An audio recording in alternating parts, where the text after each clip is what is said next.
Hello student, आप सभी का स्वागत है आपके अपने YouTube चैनल हार्ट कंसेप्ट पर। 26 जनवरी का दिन आने वाला है। 26 जनवरी का दिन हम भारतीयों के लिए बहुत ही गर्व का दिन है। उस दिन हम आपके लिए फ्लूइड मैकेनिक्स की एक ऐसी क्लास लेकर आ रहे हैं जिसमें फ्लूइड मैकेनिक्स के theory plus formula based question एक ही क्लास में कंप्लीट हो जाएंगे। यदि आप चाहते हैं कि ये क्लास होनी चाहिए तो आप हमारे चैनल को इतना शेयर करें कि 26 जनवरी तक हमारा परिवार 1000 लोगों का हो सके। हम उम्मीद करते हैं कि आप ऐसा जरूर करेंगे, इसलिए हमारा परिवार 1000 लोगों का बन सके। जय हिंद, जय भारत। आज 3D स्ट्रक्चर की बात करते हैं। देखो, सपोर्ट है, रोलर है, हिंज है, फिक्स है। ठीक है, रोलर में एक होता है। यदि एग्जाम्पल पे कहीं पे कार आ रहा है तो वहां 2 कर देना। ठीक है, हिंज में 3 होते हैं और फिक्स में 6 होते हैं, नंबर ऑफ रिएक्शन। ठीक है, अब देखो डीएस की बात करते हैं। 2D structure, 3D structure. 2D का मतलब होता है प्लेन फ्रेम और 3D का मतलब होता है स्पेस्ड फ्रेम। देखो, यदि आपको 2D से 3D में कन्वर्ट करना है तो 2 ट्रिक समझो। यदि आपका जहां जहां आपको 3 मिल जाएगा वहां 6 कर देना, और जहां जहां आपको 2 मिल जाएगा वहां 3 कर देना। आपका पूरा कन्वर्जन 2D से 3D में हो जाएगा। एक ट्रिक है। ठीक है, देखो, यदि देखो एक तो DSE है, इसको RE-3 था, मैंने यहाँ क्या हो जाएगा RE-6 हो गया। ठीक है, DSI M-2J-3 था, ये देखो पहले कर चुके हैं, मैंने लिख दिया फिर से। ठीक है, 2J-3।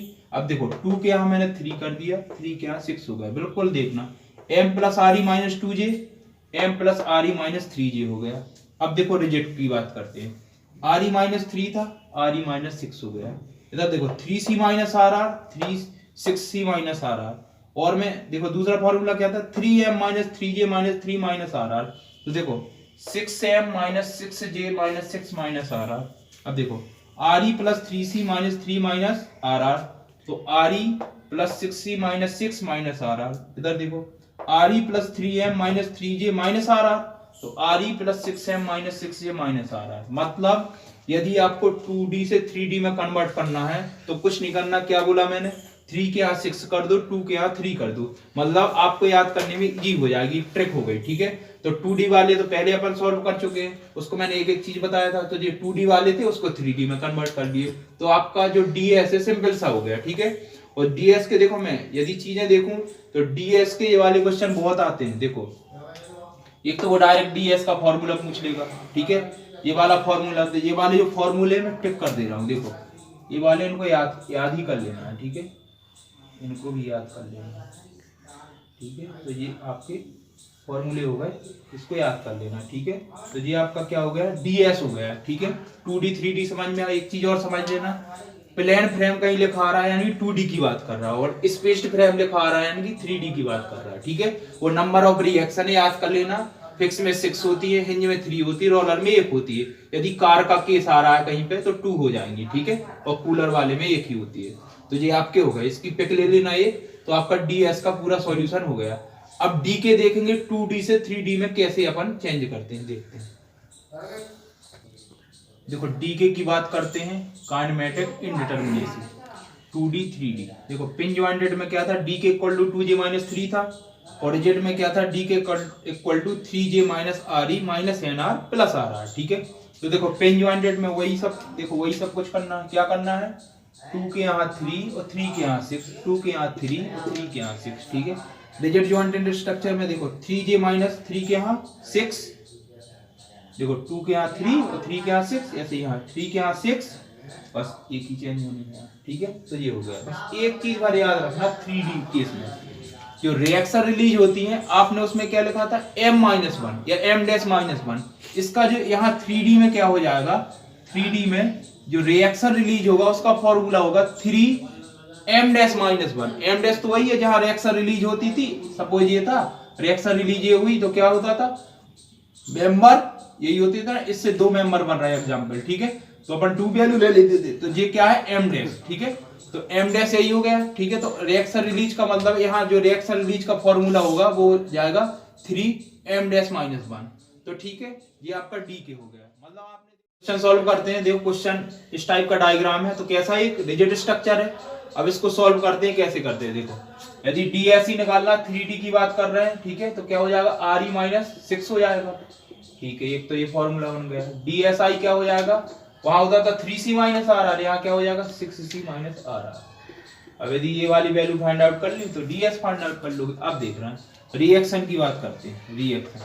अब देखो इसमें कितनी होती थी, फिक्स में 6, इसमें 6, हिंज में 3, हिंज में 3, ऐड कर दो कितनी हो गई 18, रिएक्शन 18 आ गई, यानी कि DSE फाइंड आउट कर लेंगे यहाँ पे। क्या हो जाएगा 18 माइनस 6 12 हो गया। ठीक है, अब DSI की बात करते हैं, 3C माइनस आर आर। देखो रिएक्शन रिलीज चाहिए। अब देखो इसमें देखना रिएक्शन रिलीज। अब देखो एक रिएक्शन रिलीज यहाँ हो रही है, यहाँ हो रही, तो देखो यहाँ यदि आप फॉर्मूला लगाएंगे, फॉर्मूला क्या था रिएक्शन रिलीज का, मैंने भैया बताया था 3M डैश माइनस 1, यही था। अब देखो दो चीज हो रहा है, रिएक्शन रिलीज यहाँ हो रही है, तो देखो अलग अलग होगी, याद रखना। ठीक है, पहले इस वाले में देखते हैं, तो क्या हो जाएगा, फॉर्मूला बनाएंगे अपन 3M डैश क्या 2 माइनस 1, एक तो ये आने वाला है। ठीक है, इसको ऐसे बनाओ, प्लस दूसरा यहाँ हो रहा है, देखो यहाँ से कितने मेंबर, 3 मेंबर जा रहे हैं, तो कितना हो जाएगा 3 माइनस 1, दोनों को ऐड कर देंगे। अब रिएक्शन रिलीज निकालो, ध्यान से समझना। 2 माइनस 1 1, यानी कि 3, 3 माइनस 1 2, 2 3 जा 6, यानी कि जो रिएक्शन रिलीज हो गई वो कितनी हो गई, यहाँ 9 हो गई। ठीक है, समझ में आ गया। रिएक्शन रिलीज दो जगह हो रही ना, इसीलिए दोनों को ऐड कर लिया। रिएक्शन रिलीज आ गया, रिएक्शन निकाल ली। क्लोज लूप, क्लोज लूप कितना बन रहा है, एक ही बन रहा, क्लोज लूप अपन ने देख लिया। तो ठीक है, अब इसको सॉल्व कर दे। देखो DSI भी सॉल्व कर लो, DSI equal to close loop कितना, एक है, एक कर दिया। रिएक्शन रिलीज कितनी हो गई 9 हो गई, तो DSI जो हो गया वो 6 माइनस 9 कितना हो जाएगा, माइनस के 3 हो जाएगा। अब अपन को DS की वैल्यू चाहिए, दोनों को ऐड कर दो, 12 माइनस 3, तो DS इक्वल टू क्या हो जाएगा 9। तो जो DS की वैल्यू आ गई स्टैटिक इंडिटरमिनेसी, इसमें जो DS आ गई वो कितना हो गया 9 आ गया। आंसर चेक कर लेता हूँ एक बार। ठीक है, तो DS की वैल्यू है वो 9 नहीं आ रही है, तो करेक्ट आंसर। तो ऐसा होता है। ठीक है, तो आपने इसको सॉल्व कर लिया, सिंपल है ना। एक क्वेश्चन और करते हैं, फिर देखते हैं। देखो फॉर्मूला बेस्ड क्वेश्चन ऐसा आता है, उसने कह दिया the degree of static indeterminacy of pin jointed spaced frame. देखो ये आ गया स्पेस्ड फ्रेम। स्पेस्ड फ्रेम का मतलब क्या हो गया, 3D की बात कर रहा है वो। ठीक है, 3D की बात कर रहा है, उसने 4 ऑप्शन दे दिए। अब उसे क्या चाहिए, DS की बात कर रहा है, DS फाइंड आउट है करना। ठीक है, DS और पिन जॉइंटेड का।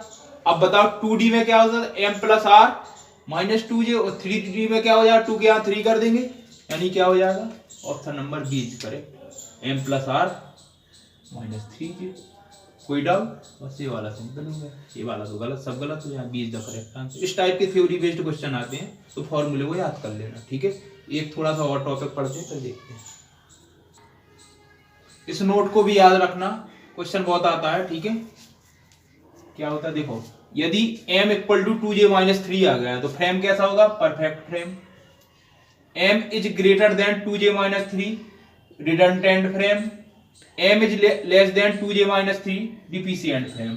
वेरी वेरी इंपॉर्टेंट, इसको तो याद कर ही लेना। ठीक है, मतलब वो पूछ लेगा, क्वेश्चन देता है M equal to 2J minus 3 क्या होगा, कौन सा फ्रेम, 3-4 ऑप्शन दे देगा, आपको बताना है इस टाइप को। तो इसको बिल्कुल माइंड में फिट कर लेना, वेरी वेरी इंपॉर्टेंट है। ठीक है, तो आपका यहाँ पे जो भी अपना DKDS वाला चैप्टर है 2D 3D सब कुछ समाप्त हो गया है। ठीक है, तो बढ़िया अच्छे से पढ़ लेना, तीनों वीडियो